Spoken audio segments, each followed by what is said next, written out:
Amanda, welcome back to the show. It is such a pleasure to have you back on here. I am so happy to be back. I'm excited to have another conversation about gosh only knows what this time. Yeah, well, it was kind of one of those things where when I originally contacted you, I figured that our episode would have been like a lot of people, one and done. I had my talking points and all this stuff, but we have a lot of things in common, and because we got off on some tangents in the first one, there were some things that we kind of left undone. So I want to make sure that we get back to those. But before we get started with those, the first thing I have to ask you: the last time I spoke with you, you told me that you were getting ready to do an interview with Eric Bischoff. You have got to tell me about how that all came about and what happened.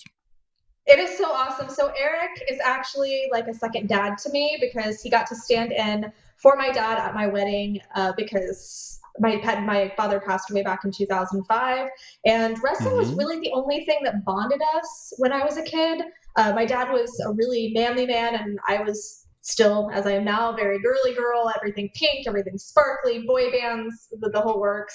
So wrestling was really the one thing that bonded my dad and I. So I've been in contact with Eric since back in 2018. I've been on his wife's podcast, his wife Lori's podcast. We're talking shift, just about mental health and stuff for Mental Health Awareness Month. And I started thinking, why in the heck haven't I had a conversation with Eric about, Mm-hmm. the mental health and the fitness aspects of his journey? And I told him he is one of the most inspirational people, that he persevered through so much Mm-hmm. criticism and so many trials, that I really wanted to talk to him about that. So we sat down, had about an hour conversation just about the underlying message of wrestling, because a lot of people attribute it to being to promoting violence and whatnot. But to me, that was never the message Mm-hmm. I got, even though I was a little kid at the time. For me, it was about Right. loyalty and bonding with my dad, rooting for the good guy. I had a very clear vision of who was good, who was bad, and it really reinforced that. So for Yep. me, it was never the violent aspect. I never went and pile drove my friends because I watched this on TV. I was never like, hey, that looks like a good idea. Let me just throw my best friend off the roof. And there are people that have done that, but I feel like there's a bigger problem there. That's not the fault Yeah. of wrestling. That's the fault of how people perceive certain things, and they can get that anywhere. So we had that Right. conversation, and we talked about the state of the world and Mm-hmm. how we can do better as a society, which was super powerful just to hear, someone else kind of reflect my sentiments of, I understand why people are freaking out right now. I get it. I agree with the premise, but I don't agree with the execution. I don't agree with the way they're going about it. So we sat and we just talked a little bit about that. And that was the first time that I've gotten really political since, all of these different situations broke out in the media and stuff. Mm-hmm. Since the George Floyd incident, I hadn't been particularly vocal about my opinions because, I mean, it is very, very polarizing right now. I feel like if you say, well, I support African Americans, then you've turned all these other people against you. Well, why don't you support everybody? And if you say, well, I support all life, and the African Americans say, well, why don't you support me? And I feel like it's literally, if I said, I prefer puppies to kittens. And then all of a sudden it's, I hate kittens, and what about birds and frogs and all the other animals? I can't just say, I like puppies. I support all animal life, and I want all animals to have equal life. I support puppies. I prefer puppies. It's just become so polarized that it was really refreshing to have a conversation about our differences, about what we felt differently, in a, get Mm-hmm. this, grown up manner where we listened to each other's opinions and then gave feedback and didn't attack or Yep. insult or call each other Nazis or any other crazy thing. It was very powerful. It Right. was a very powerful conversation. I'm very excited to share that next week on my YouTube channel, youtube.com/Amanda Webster Health. I've had a great opportunity to really connect with some awesome people. I also got to talk to Billy Bob Thornton about veganism, mental health, panic attacks. He shared Mm-hmm. his experience of what having a panic attack was like. So the most important thing to me is just continuing the mental health conversation, continuing to be open and honest about how we can all do better in a lot Mm-hmm. of situations. I just want to talk about how we can do better. Yeah, absolutely. And mental health, like we discussed before, and I still firmly believe that mental health is such a key, because here's the thing: overall wellness is like a jigsaw puzzle. Okay, if any one of the pieces aren't in place, the puzzle isn't complete. And mental health, I think, is at the top, because the mind controls the body. So if something is off in in the level of your mental health, obviously that's going to trickle down and affect other areas of your life. And I really think that it's like crazy powerful that's where the primary, the majority of your focus is, because it is something that so many people that are in our space, health and wellness coaches, we focus a lot on nutrition and exercises and yoga and all those different things, and a lot of people leave out the mental aspect of everything, and you don't do that. I don't do that. And for, I think that's really important for people to recognize. I think it's hard to even say, which came first, the chicken or the egg, which is more important, health, physical health or mental health, Mm-hmm. because it's all connected. If you're not taking Yeah. care of yourself physically, it's going to affect your mental health. And if you're not taking care of yourself mentally, it's going to affect your physical health. So it's really hard for me to say which is more important, because they're both Mm-hmm. connected and they're both so intimately involved that if one's off, the other one's inevitably going to be off.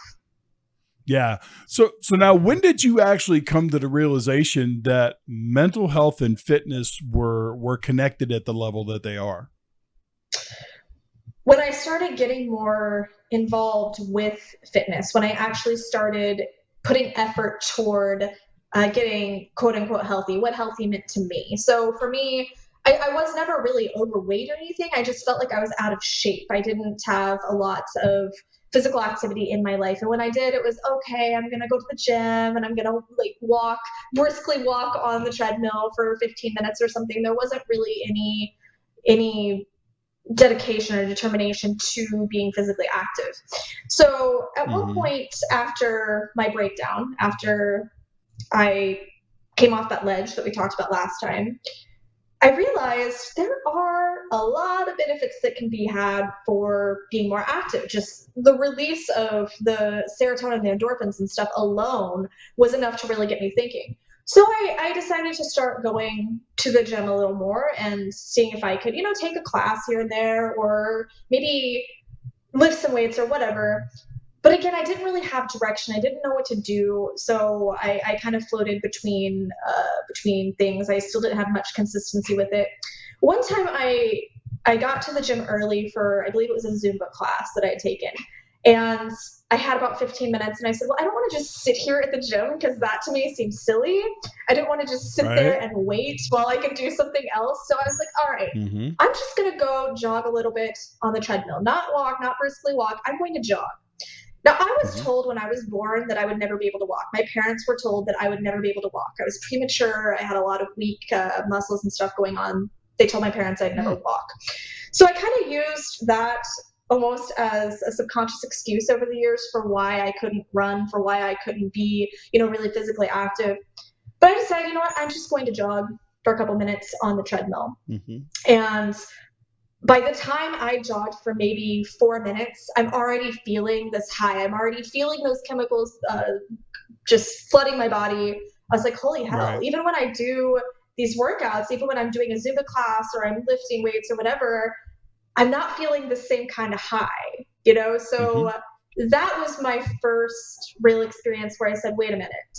Like, I was in a really bad mood when I got here, and this kind of flushed out all the uckies, as I say. That just flushed out all of that nasty, toxic, thoughts, because I was really focused. I was Mm-hmm. mindful. And Right. it wasn't mindful in the sense of, oh God, am I doing this Zumba move correctly? Because spoiler alert, I'm not. I'm terrible. I don't know how the teacher's doing this. Left, right, up, but it's fun sometimes. But definitely, I'm very self-conscious. I'm very critical of myself. But when I was running, it was Mm-hmm. just, I'm running. I was free for that couple of Yeah. minutes. I just felt that freedom, and I feel like everybody has one thing that they really connect to when it comes to working out. When it comes to fitness, a lot of people have that same experience with weights. I do not. Mm-hmm. For weights, it's just, I don't lift a lot. I just lift enough to kind of build the muscles. So weights never really had Right. the same effect on me. And then running Mm-hmm. kind of became this cathartic escape where I would Mm-hmm. put on my headset and I just listen to my Zelda Let's Play and I just run on the treadmill. So the first time, I don't even think I made half a mile. It was pretty sad. Like, I was winded by the time I even hit half a mile. But I did it. Right. I ran the half a mile. I was Mm-hmm. proud of myself. And then it was just building up from there. So before the gyms closed, I was running probably 2.5 miles a day, just on the Mm-hmm. treadmill. I don't really enjoy running in nature. I don't know why, but I don't really enjoy running outside. Hmm. I prefer biking or rollerblading or something like that. But running outside just doesn't resonate with me in the same way. I guess it's because I'd made a very specific routine that I get on the treadmill. I'd listen to my French Let's Play that I found on YouTube. I Mm-hmm. know I'm a total nerd, but I found this channel of this guy that would play through old school video games in French. I was like, okay, well, I'm getting my exercise. I'm getting my French Wow. listening in for the day. So it's super fun, and Mm-hmm. it was nostalgic. It's like, oh my god, I was in the middle of Majora's Mask, the Zelda game for N64 when Corona hit. Mm-hmm. So I'm bummed out. I really want to finish this walkthrough. But I promised myself until I can get back on my treadmill, I will not indulge in that specific series. So yeah, Mm-hmm. that was my intro though to the benefit of how physical health really ties into mental health. Yeah, it's like I really struggled during the whole lockdown. I mean, now here in West Virginia the gyms are open again. So as schedule permitting, I can go to the gym pretty much whenever I want, other than the fact that they're not open 24 hours. But for me, the gym and lifting weights specifically has always been the big release for me. Not only did I get the rush of endorphins and dopamine and all that stuff that you get from rigorous physical exercise, but it was a release. Full disclosure, I don't tell a whole lot of people this. I had a very very difficult childhood in that my teenage years, especially, I was incredibly angry. And to make matters worse, I had a very bad temper and I was a big guy. I mean, at 13 years old, I stood 6 foot tall and weighed 200 pounds. Wow. So, yeah. So, I mean, it was like I led a relatively destructive life for a lot of years. And it's not something that I'm very proud of, but I bring it up to illustrate a point. I learned early on when it came time to where I was actually in therapy to try to help deal with my anger issues, that I needed to focus them in other areas. I needed to take that energy Yeah. and turn it into something else. And, turn around 15, 16 years old, I was wrestling. And one Yeah. of the things that I found through doing wrestling was they had me in a weight room training with weights. And I found it to be very, very therapeutic because I could take all the anger and frustration that I had over whatever was bothering me that day and pour it into my effort into 1,000-pound leg press or something like that. And as I've grown older, I still use the gym to help relieve a lot of anger and frustration. Granted, I don't have the acting out issues like I did when I was younger because, first of all, I can go to jail, and secondly, I'm older and wiser. But it was easy to get away with when you were a minor because it's like, what are they Oh going to yeah. do? But especially when I was a kid, we're talking about late '70s, early '80s, so it was a whole nother story back then. But it's really, really fascinating as now I'm in the space that I'm in and I talk with people like you and others, and I start to draw the lines and see the correlation between things like, mental health and how physical activity, no matter what it is, whether in your case it's running, for some people it's lifting weights, for other people it's yoga, for other people it's just doing meditation. These different things can literally change the way that we deal with stresses in our life, and it's just Oh fascinating. yeah. And the more I learn, the more I want to learn. You know what I mean? Yeah, I was the same way. That it got to the point where I just started wanting to experiment, with different things because I think every different exercise or every different avenue has different benefits for me. So it's not like Mm-hmm. I just ran. Sometimes I go out, I go rollerblading, I'll go for a bike ride, I'll, just dance in my living room, crank up some music and dance with my 9-year-old kid. The point is like you said, you're getting that energy out. You're moving that energy, you're moving your blood. And that's not just important physically, that's really important emotionally because I like that you were talking about how you needed to kind of find a way to channel that. That became really important to me because we're taught as a society, I think, to almost pretend like these feelings don't exist, pretend that we don't have anger, we don't have Mm-hmm. sadness, because those are ugly emotions. Those are things that we're not supposed to have. When it's not that we're not Mm-hmm. supposed to have them, it's just that we're supposed to regulate them so that they don't become toxic for ourselves or other people. I really like, there's a song by Mike Shinoda called Crossing a Line. And there's a line in Mm-hmm. it that says, I got demons inside me, so I'm faced with a choice. Either try to ignore them or I give them a voice. And Mm-hmm. that's actually my favorite song off of his post-traumatic album that he wrote after Chester passed away, because for me, I spent so many years trying to deny that part of myself, trying to deny that I had, some emotional regulation issues, trying to deny what I call now my shadow part of myself. I didn't want to come to terms that there was this part that wasn't pretty, that wasn't, what I wanted to be, what I wanted the world to see me as. There was this kind of dark side where I would get angry or I would get overwhelmed, I'd get flooded with emotions. And finding ways to channel that was super powerful for me. Fitness is huge to me now. It's something that is not negotiable in my life, no matter how stressed I am, no Mm-hmm. matter how busy I am, because I know that through staying with that commitment, staying with that routine, it's going to help me deal with that stress. It's going to help me deal with the overwhelm that sometimes comes with life. And even now, I Mm-hmm. just finished launching my own program called Happiness Boost that kind of walks people through the process of balancing their lives to really pursue happiness instead of complacency. But even through all that, where I was working, hours and hours and hours a day and still being mom and still doing other work, doing my kind of day job and stuff, all of these things, I still would get up every single morning and go on a 30-minute bike ride or a 30-minute rollerblading adventure just to make sure that I was getting that in. I'd still do at least, a short strength training every day, whether I was doing a 10-minute ab workout or arm workout or whatever. It's not Mm-hmm. negotiable. And you have to get to a point where there are certain things in your routine, in your life, that are not negotiable. And Yeah. I have kind of a daily checklist that I do, and there's certain habits that I have now that are not negotiable for me. Even if I miss a day, Mm-hmm. fine, that's not a big deal. But for the most part, I'm not going to lose this routine. Yeah. Yep. And that's, I don't know. The more we talk, the more I see how we're alike in so many different ways. It's really crazy. Like you were talking about that, that song and what it meant to you and how you were able to channel that meaning. It's like, um, I have a variety of playlists that I listen to when I go to the gym, and most of it is like heavier music, things like Five Finger Death Punch and Disturbed and Godsmack and stuff like that. But there's one song that is the very first song on any playlist that I have set up for me to work out in the gym, and that is a song called The Animal by Disturbed.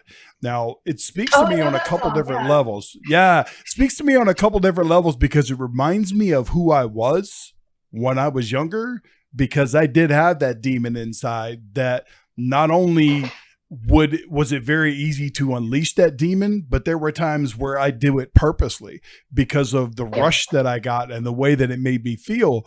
And as I've grown older and I use that song in the gym, it's all about, okay, yes, I know that there's still this part of me that exists.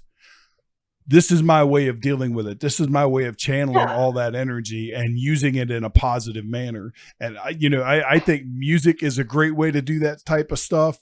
Meditation is another great form. I mean, there's nothing better, in my opinion, than lighting an incense and turning on some binaural beats and just turn off the lights and just sit there and listen to that sound and take in the incense and breathe real heavy and things like that.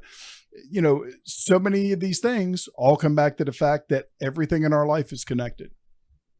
Yeah. And what are you doing when you're doing these things? What are you doing when you're working out? What are you doing when you're meditating? You're being mindful. You're staying in the moment. You're not sitting there ruminating about what happened when that monster came out 5, 10, 20 years ago. You're not sitting ruminating about what you have to do tomorrow. You're just sitting there Right. and existing. And that was probably one of the most powerful lessons I learned in my whole journey is whatever you're doing, do it mindfully. Whether you're working, whether you're working out. And that doesn't mean you can't listen to music or watch your Let's Play or whatever. But whatever you're doing, you have to stay with it. You have to stay there. And that's how I started to learn to control those ruminating thoughts that would sit there and say, oh, you're not doing enough, you're not good enough, you're not pretty enough, you're not successful enough, you're not making enough. You have to start finding a way to work with your shadow or your demon or whatever you want to call it, your beast, your animal. You have to find a way to have a healthy relationship with it. It's not trying to deny it. It's not trying to shut it off. It's not even really trying to overcome it, I suppose. It's more saying, okay, what are you wanting to tell me? Because I realized that my shadow was aggressive because she was trying to protect me. She was trying to help me, and she was afraid. I had this dark side of myself that was coming out because of fear. I was afraid. I'd lost my mom. I had been sexually assaulted. I'd had all these things happen to me that had created an enormous amount of fear that didn't know how to come out. So it came out through anger. It came out through addiction. It came out through self-harm. And it wasn't doing these things maliciously. It was doing these things because at that time, the cocaine would help take the edge off. And she was trying to help. She was trying to say, what can I do to make you feel better in some way? And in a lot of ways, didn't realize she was making me obviously feel like shit, making things worse. But it was all she knew. Like, we don't really learn how to take care of ourselves. We don't learn how to be happy. We don't learn how to deal with grief or anxiety or depression, any of these things. So the whole desperate times call for desperate measures saying, that's what we turn to. We say, okay, we're desperate right now to get away from this feeling, to get away from the anger, the pain, the anxiety, the depression. We're desperate to get away from this. So because we don't know what to do, we're desperately going to reach toward things that in any normal situation we would have never touched. Like, had I been happy, had I known how to cope with my emotions, I never would have touched cocaine. I never would have started self-harming, but I didn't know what else to do. And this is kind of what on the DL society perpetrates. They say, well, when you're in this state of severe depression, what are you going to do? You're going to spiral out of control. You're going to drink. You're going to do drugs. You're going to do these harmful things. It's just kind of the narrative we have. When you're depressed or when you're quote unquote broken, when you're at rock bottom, these are the habits, these are the behaviors that you partake in. I mean, how often do you ever hear a story about someone who,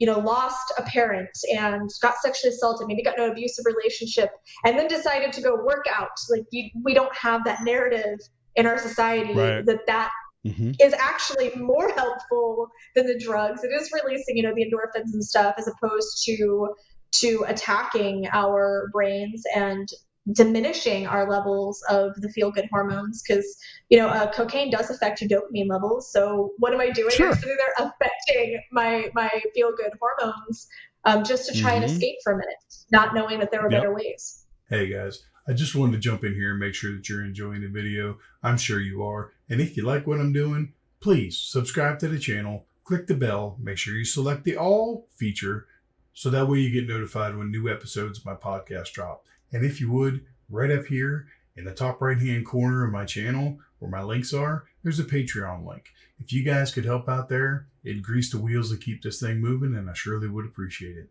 Now, let's get back into the video. Yeah, exactly. Okay, so now let me ask you, in our discussion before, we had talked about the fact that you were actually decertified for having a serious mental illness. What exactly does that mean? Because I think that's really important for our audience to listen to. So when you are diagnosed as having a serious mental illness, you have to fit a certain criteria. So you fit a certain criteria that basically establishes that you can't have a functional life. Like, you cannot have the functional life like most people can. You struggle to hold a job. You struggle to be able to manage day to day. Your mental illness is having a very severe impact on your ability to function in day-to-day life. So they told me that I wouldn't be able to get decertified, that people don't get decertified. That's not a thing. I was told by numerous mental health professionals that is not a thing. You do not get decertified once you have a serious mental illness. Once you're diagnosed with depression, that's a lifelong saying that's a lifelong diagnosis, and the best you can hope for is to find a way to stay safe, find a way to keep yourself from harming yourself, find a way to function in life, I think were the exact words that I was told. There was no hope of being happy. There was no hope of finding fulfillment. It was, you're going to be at a place where you're not going to kill yourself, and you're not going to want to kill yourself, and hopefully you won't be using drugs. Like, that was the narrative that's kind of given to me by multiple mental health professionals. So when I started this healing process and I started taking action toward my mental health, toward improving my mental health, there came a point where I realized I don't fit the criteria for this anymore. I actually didn't even fit the criteria for clinical depression anymore. And I tried to go to my mental health professional and say, look, like, I don't have the criteria necessary for this diagnosis, and I want to be reevaluated. And again, she comes back with that same narrative of, well, that's not really possible. People don't really do that. Just accept that you have this diagnosis. If you feel better, feel better. Well, I am big on the law of attraction.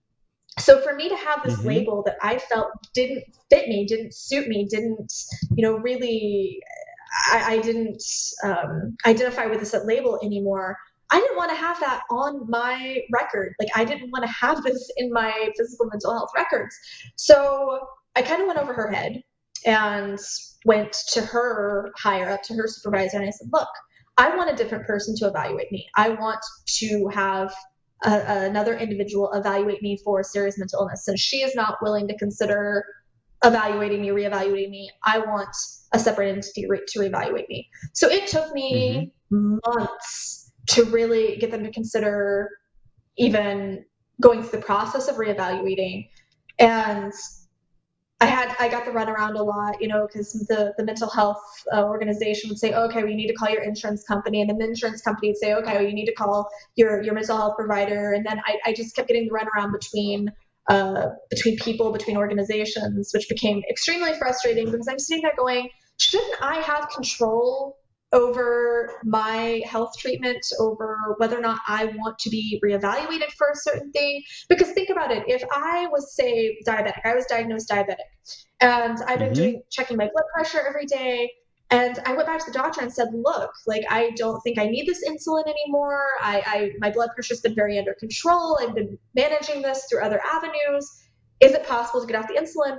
Most medical health professionals are going to be willing to reevaluate that. But when it comes to mental health, they almost want to make this a lifelong diagnosis, because, obviously, if you're coming back to them, that creates a steady clientele for them when you keep coming back to them. In the case of doctors and diabetes, you're still going to be under your doctor's supervision for the most part. Once you've been diagnosed with that, you're still going to be going in, you're still going to be checking in with them, making sure that your blood pressure is under control. But once you heal yourself mentally, you don't have a need for these mental health professionals anymore. So I had to go through this intense process to even get them to consider reevaluating me. And then the reevaluation process itself was numerous appointments, numerous evaluations where they had to ask me all these questions and still check on my history and check with my mental health professional how I'd been doing, do a series of tests and stuff. So it was multiple appointments to go through over the series of several months, where I had to be evaluated by different people. I had to really make sure that this was, real, I guess, because something number one, they don't see this very often, because if somebody does get to the point where they don't fit the criteria anymore, they're probably just going to stop seeing a mental health professional. But for the most part, the mental health professionals are going to convince the majority of people that this isn't a thing. That, like, most people in my position being told what they're told by people they entrusted with their mental health are going to say, okay, I guess that this is a lifelong thing and I'm just going to learn to manage it. But when I was told that I couldn't be happy, when I literally had a mental health professional tell me that happiness wasn't really an attainable goal for me, that lit the fire under me to really start, making that change. And once I made that change, I was so vehemently dedicated to proving this woman wrong that there's a part of me that wanted to be decertified, because, like I said, for the law of attraction purpose, that I didn't want that energy attached to me or my identity. But there was another part where I needed to prove her wrong. I needed her to know that it was possible to heal, that it was possible to get on the other side of depression and having a serious mental illness. So yeah, it was just a long process of being evaluated over and over and over to finally have them say across the board, every single one of them, you do not have any signs of a serious mental illness. Like, you do not meet the qualification anymore for having a serious mental illness. And I want to share something kind of cool with you that ties into this, that ties into those evaluations. So when I was, when I came down off that ledge, when I was really suicidal, when I was at that rock bottom, this was about a month after that. So this was in November of 2018. I'd done a screening for anxiety and depression levels, and my anxiety was at a 16 and my depression was at a 20. So I'm not sure what the total scale is there, but I was at a 16 and a 20. And this was, okay, you have a serious mental illness. You can't function in your life. You've barely been recovered from cocaine and self-harm for a couple months, and you just almost took your life. So on May 29th of this year of 2020, they redid this evaluation, and my anxiety was at a 2 and my depression was at a 3. So it had dropped so drastically. The woman who was doing the evaluation said, you have made so much progress based on what I see. I'd never met her before. She said, but you made so much progress based on what I see from your charts, from your history. There's no freaking way you're SMI. And this was the professional telling me this. She said, whatever you're doing, keep doing it. Like, why on earth did you ever have an SMI? I can't imagine you ever having an SMI. She just said that, based on my personality, based on the way I talked, my mannerisms, my tone, my voice, my lifestyle, where I was, the things I've been accomplishing. She said, I don't understand how you ever had an SMI. So that was enough for me. Whether people say, well, you can't cure yourself of depression, and I'm not going to argue semantics and whether or not you can actually, quote unquote, cure yourself of anything. But the fact is that I no longer meet the criteria for it, and whether you want to say I healed myself or I'm in remission from it, it does not affect my day-to-day life, and that is what is important to me. Right. Yeah, I think what winds up happening a lot is that, especially in the mental health industry, is that everything gets lumped together. If you have depression, you're someone that has depression. They don't take into consideration what that depression comes from. Does it come from your current state? Is it something that developed as an adult? Is it something that comes from an adverse childhood event or something of that nature that hasn't been dealt with? There are so many aspects.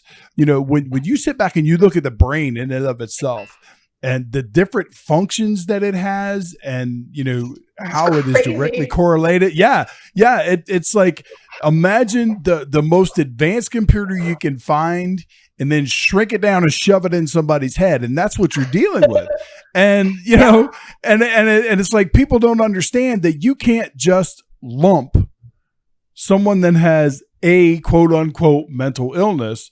You can't lump them all together, because just like with nutrition, just like with fitness, we are all individuals.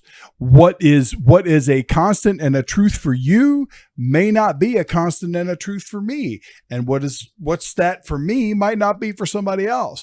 And I think what happens a lot of times in mental health, and also in, dealing with, physical doctors and things of that nature, is they try to lump everything together.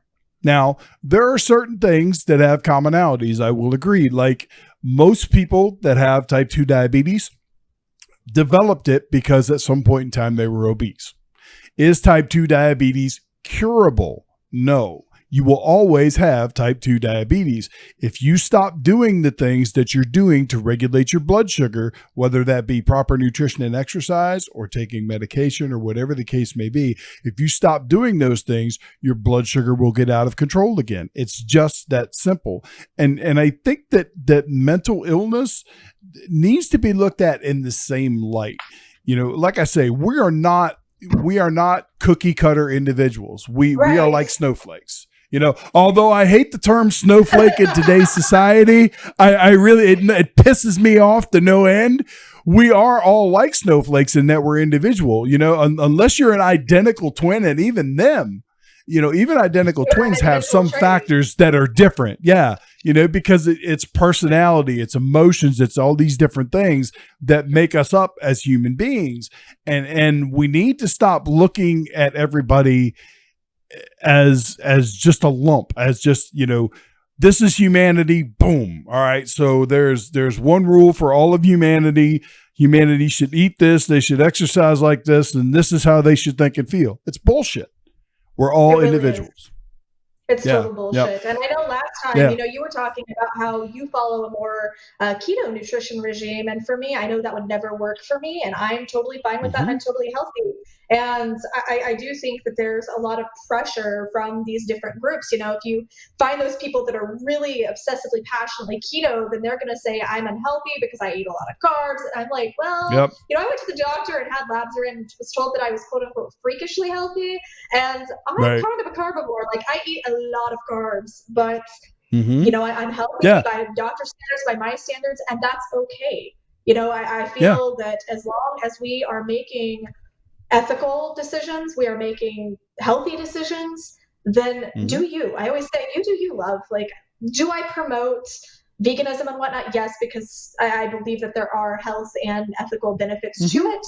So I do promote that. At the same time, I understand that people that are up in the Arctic somewhere, that's not really a functional option for them, So I do think that there's many different lifestyles, many different situations, and I really like what you said in the beginning, because you were talking about how they define people, and something that was really important for me is to stop saying I am depressed, because I'm not depressed. I might be having symptoms of depression, but I never again will say I have depression or I am depressed. I am a depressed person, because I'm not.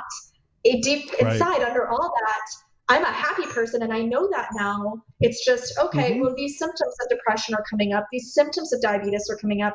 These symptoms of XYZ are coming up because I'm not making a healthy choice somewhere along the way. Yep. You're absolutely right. It's just like saying someone that is, obese. Okay.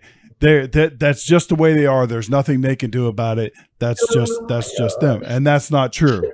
That is so not true. And that's where I really have a problem with this whole body positive image that people have. I mean, don't get me wrong.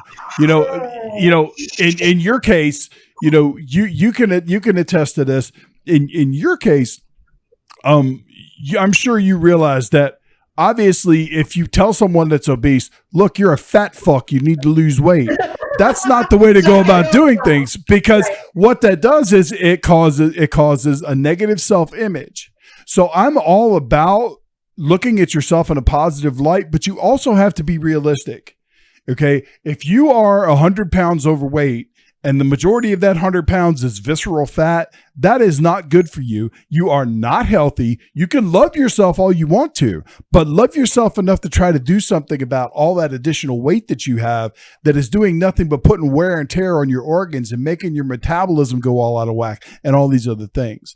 And that's where I think, when you tie that mindset into someone who's dealing with depression, it's really powerful to stop and think, because like you said, just because you're suffering from symptoms of depression doesn't mean that you have depression. Depression isn't, well, I don't know. There are people that classify it as a disease. I think depression is a symptom to underlying issues, just like a lot of obesity is a symptom of underlying issues. People emotionally eat for different reasons, and addressing those reasons helps fix the problem. And depression and mental illness is the exact same thing in my book. Sadly, that's actually probably a very controversial thought, but coming from someone who struggled with depression over half my life, who had multiple suicide attempts under her belt, who had addiction, self-harm history, I completely fucking agree with you. And I know that that's probably going to piss off some people. I do believe that mental health, like depression, is a disease. But dare I say this, I'll probably get backlash for this. I think in most cases, it's a self-created one. And people don't want to come to terms with that. If somebody would have told me at the rock bottom of my depression, you fucking did this to yourself, or go outside and get some sunshine, I either would have punched him in the face or, went and done something terrible to myself to cope with that, because you can't face that reality when you're in that mindset. It's very hard to come to terms, with that reality. Do I think that there are mental health issues that you're born with that you can't really, fix through lifestyle or nutrition or stuff? Yes, I absolutely think that there are things such as schizophrenia, multiple personality disorder, that sort of thing, that are very severe, mental health conditions that need to be treated by a mental health professional. But most cases of mild to moderate depression can be, I don't want to say cured because I know that's not politically correct, but can be successfully treated to a point where you no longer have symptoms. I guess that's the PC way of saying that. With nutrition and lifestyle changes alone, as can many cases of diabetes, heart disease, cancer. Like, a lot of things can be prevented and treated through nutrition and lifestyle changes alone. And that's my mission, is I am kind of that living proof that you can go from being rock fucking bottom depressed, where I was ready to literally end my life. I was done. I had nothing left to live for. I had no hope. I hadn't been truly happy, and I don't even know how long. And I came out of that. And I came out of that because I finally looked at myself.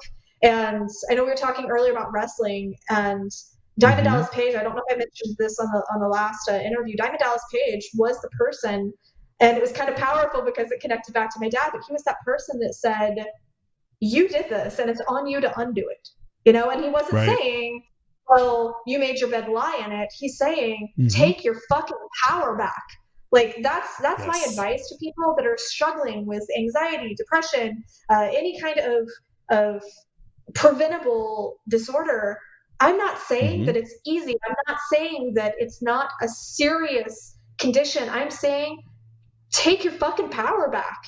It is time that you make change, whether it be through my program, whether it be through going to a nutritionist, whether it be through just doing the self-help route, like the route where you start identifying what it is you need in your life to add, to take away, to change.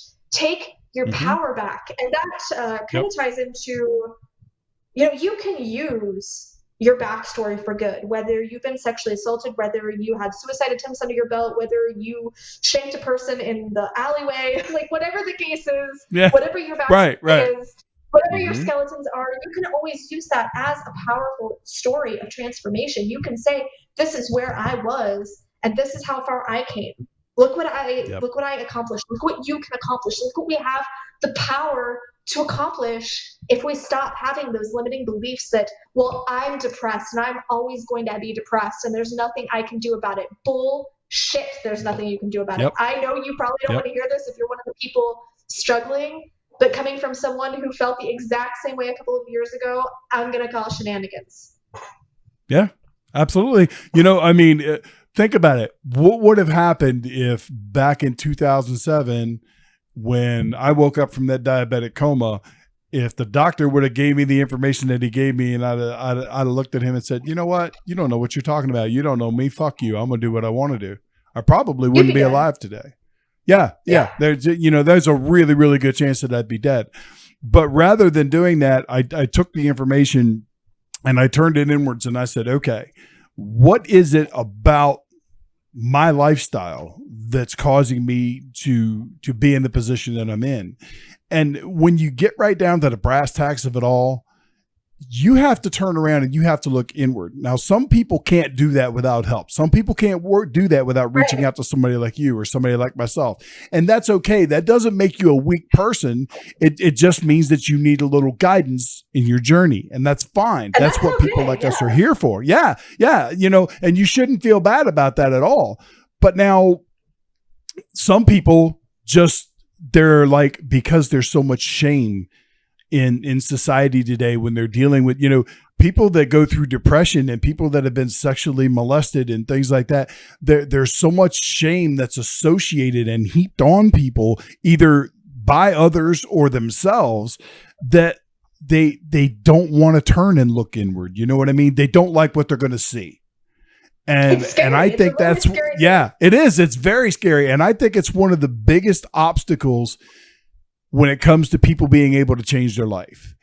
You know, you have to be able to step out of yourself and examine yourself, just like looking in a mirror, or just like somebody took a 5-minute movie clip of you and you could deeply examine everything that it is about your life and why you're in the position you're in at that point in time. That's kind of like what you have to be able to do in order to affect change that's going to last. And so many people are afraid to do that. And, you know, it's people like you that have been through all the things that you've been through and still can stand up and say, yeah, I've been through all this shit and it fucking sucked. But here I am. I'm a better person for having gone through it because it made me a stronger individual and it gave me an insight that I didn't have before.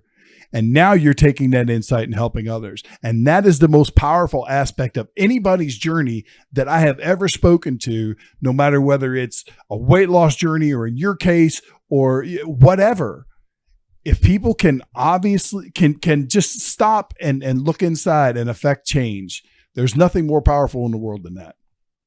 I absolutely agree, because at some point in our lives, almost every single one of us will hit some kind of a rock bottom, whether it be we gain 300 pounds, whether it be, you know, we get to that ledge and we're about to take our lives. Everyone, for some reason, for their own backstory, is going to hit that rock bottom at some point. And the fact of the matter is how are you going to get out of it? How are you going to come out on the other side? You might hit the rock bottom. You might have already hit rock bottom. Okay, you hit rock bottom. So what? Now what are you going to do next? Because I always tell people, if you're not changing those things, you're choosing those things. So if you're not changing your nutrition habits and you're 300 pounds overweight, you're choosing to be 300 pounds overweight.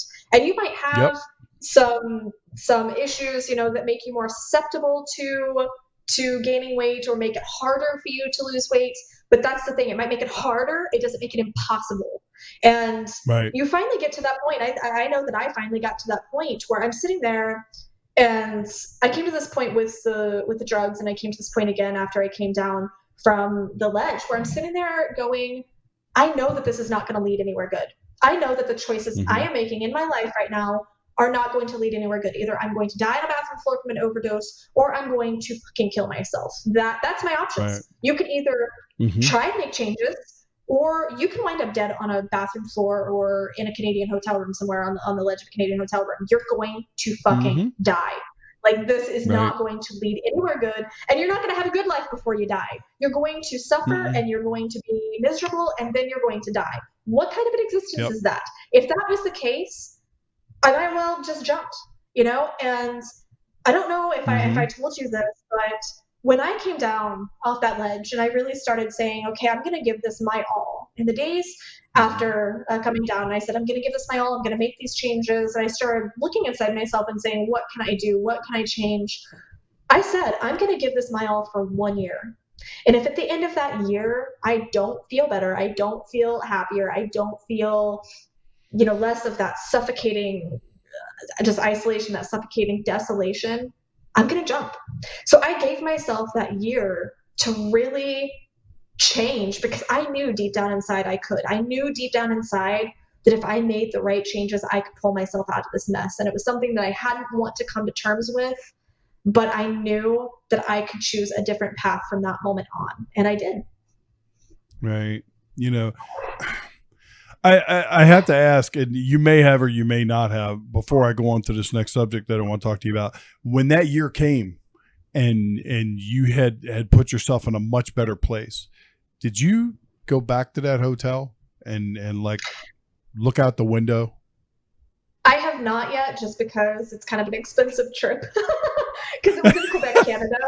And it is something I actually want to do. I want to go back, and I just want to, whether I do like a video blog or whatever, I want to go back at some point and just look down, because that could have been the end. Like, that could have been it. I could have been done. Yep. And I actually want to take my son at some point, maybe not now because he's only 9, but I want to take him, because I have had the conversation with him, you know, in a child-friendly, age-appropriate sure. I kind of opened up that conversation about depression and stuff when Chester had taken his life anyway, because we were supposed to go, my son and I were going to go to the Linkin Park concert together. So I had to go to him and tell him, well, we're not going to get to go. The concert's not going to get to happen. And, he's like, is somebody sick? Do we need to make them soup? Like, what can we do to help? And I had to tell him, well, Chester's not with us anymore. He passed away. And I think he was 7 at the time. No, he was 6. He was 6 at the time. And he just goes, he died. And I had to explain to him that, there is this disorder that people have and some people don't overcome it. And that allowed me the opportunity to say, mommy has struggled with that before too. And when I didn't tell him a lot at the time, and I didn't even tell him a lot when I came down, but after that year, I did have a conversation with him and I said, do you remember the disease that I talked about that Chester struggled with and how mommy had that too?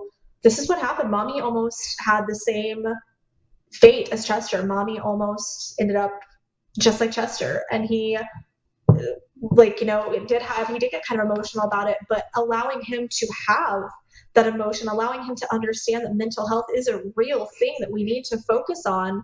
And I told him, at the time, Bryson, my brain was telling me that that was the best thing for you, that you didn't deserve to have a mom like me, that you deserve better than me. And that's what my brain was telling me. And it was scary because the last thing that I was thinking about when I was on that ledge was him. It was that I didn't want to hurt anymore, that I hoped that jumping wasn't going to hurt, and that I was doing what was best for my son. So those people that say that suicide is a selfish choice, fuck them, because it's not. You think you're doing what's best for everyone in your life. And I really do want to go back and maybe take him one day and just, look out and have that moment of gratitude that I got pulled down. And I don't know if you want to call it a miracle or fate or universe or whatever the hell you want to call it. I'm not really a religious or faithful person, but there was a reason that song played at that time. There was a reason I came down. And I think everybody gets that sign if they listen for it, and mine just had to be really fucking in your face. But it was scary that I remember thinking that it wasn't real. I remember hearing the song, hearing, the opening notes to Linkin Park. And it's crazy because they weren't even playing other music. It's just, they turned on their boombox and that's what was on. And I'm like, oh my God, it was just crazy. I hadn't heard hide nor hair of anybody for the whole 3 days I'd been there. I'd heard nobody, nothing, no cleaning crew, no other people really. The people up front only came out when you called them when you needed something or you needed to get in. So it's just crazy that I didn't see anybody to this exact moment. But that is something that I'm hoping to do one day and share, with the people that have followed my story. Yeah, I really think that would be a powerful moment for you, for your son, and for anybody else that you shared it with, without a doubt. Okay, so the one last thing that I had to ask you is, now, between the 2 episodes, we've pretty much shared your whole story. People have a real good understanding of what it is that you've been through and how that shaped you and molded you into the person you are. But now let me ask you from a business aspect of it, how did you take all of that, the whole bundle that is the dark past that is Amanda Webster? How did you take that and turn it into a successful, a successful empire like you have today? Well, it's a very interesting question because I don't like to think of it as an empire. I like to think of it as my legacy. I like to think of it as how I can impact the world. And like I said, everybody has their skeletons, everybody has their backstory, and it's how we utilize that to make the best impact for ourselves and by extension for others. So when I did start sharing my story, when I did come down and I did start finding happiness, and I did find that I didn't have the criteria anymore to have a serious mental illness, I didn't have the criteria for clinical depression anymore. A lot of people obviously started asking, well, how the hell did you do this? What did you do? What's your steps? What's your process? Because we're all seeking to eliminate suffering. And deep inside, we're all seeking to be happy and fulfilled. And we're almost brainwashed to think that that's not possible for most people. We're almost brainwashed to think, well, happiness only comes if we have enough status or money or power or beauty or XYZ.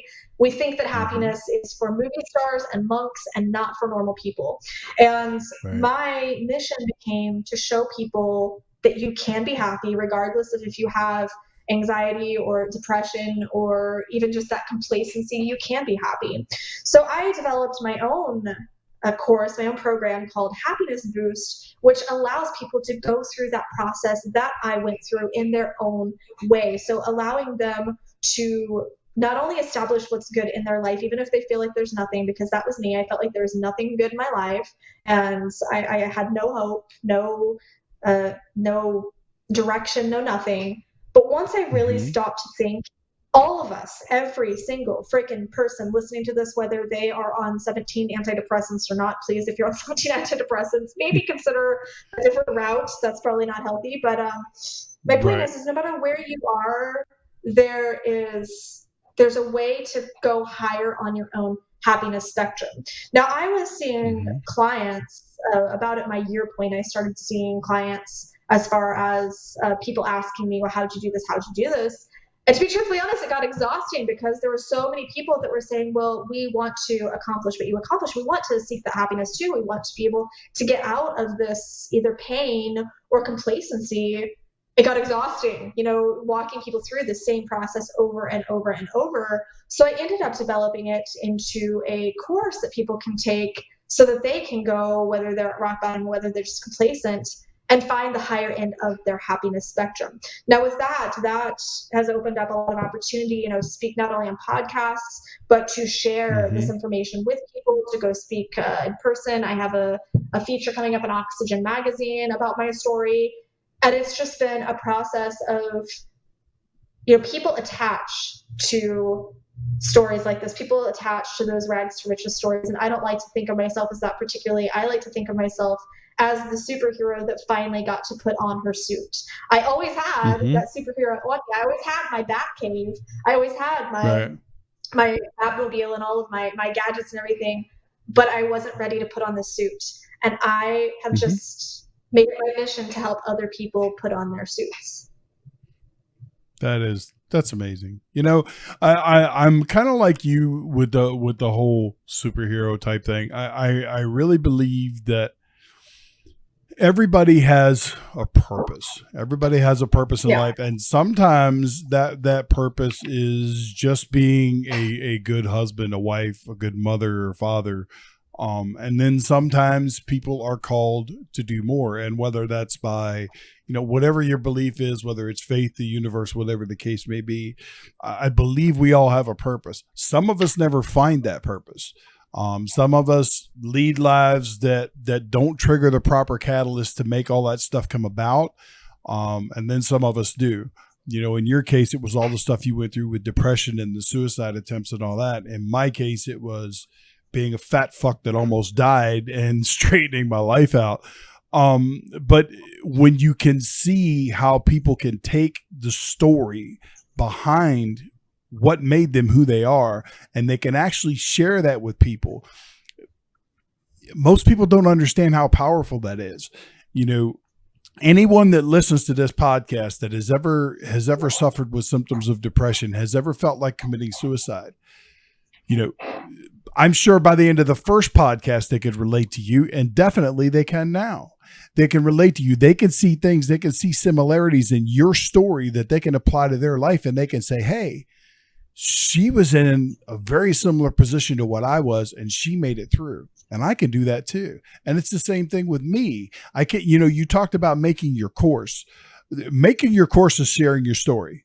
That's what it is in a nutshell. What you did, you put it in a form that is evergreen content that's going to be out there as long as people are participating in the course.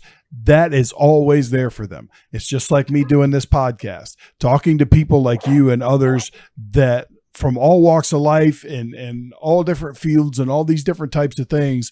And the information that they share through their stories and through their expertise, it's out there. Unless something happens, YouTube blows up, my content is always out there.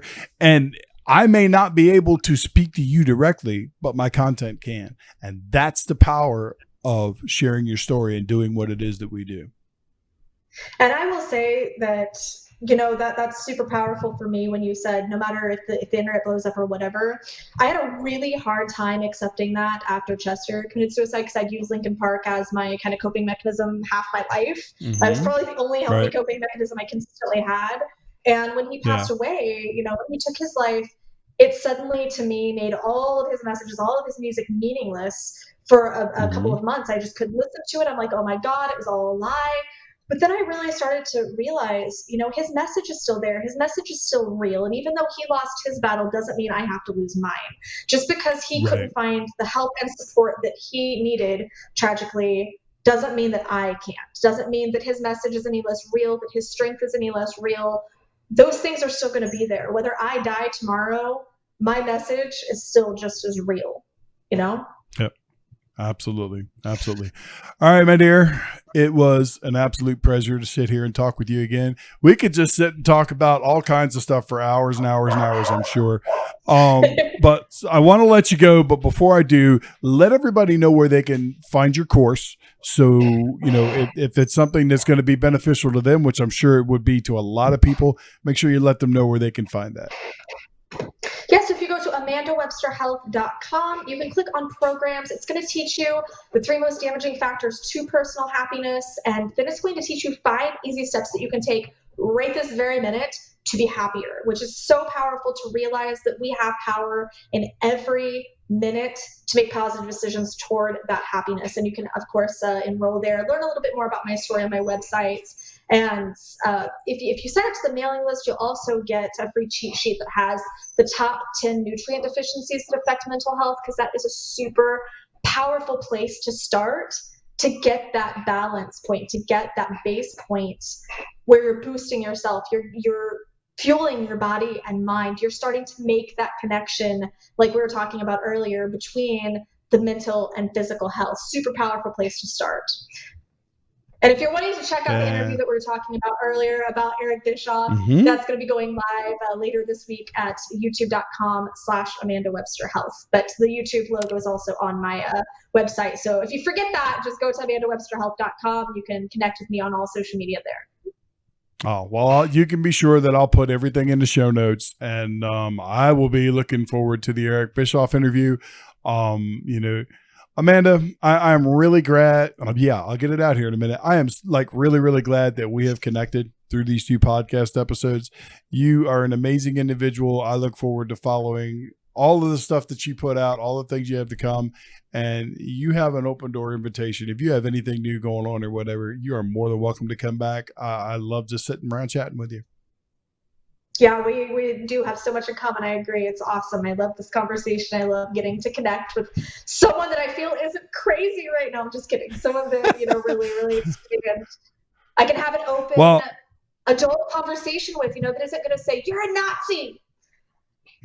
No Nazis, no Nazis. just 2 people that have a lot of things in common. A lot of the concepts and the way we look at things are very, very similar. And yes, exactly. And I think that when the 2 of us get together and have some chats, people are going to get some value out of it for sure. So I'm going to let you run. Let me switch over and finish this up, and I'll be right back with you.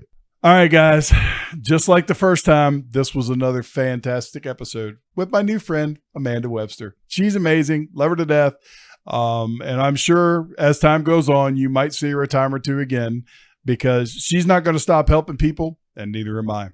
So if you did like the video, make sure you hit the like button, subscribe to the channel, hit the all button. That way you get notified every time that I drop a new episode of the podcast. And as always, until I see you again, playtime's over. Get your ass to work.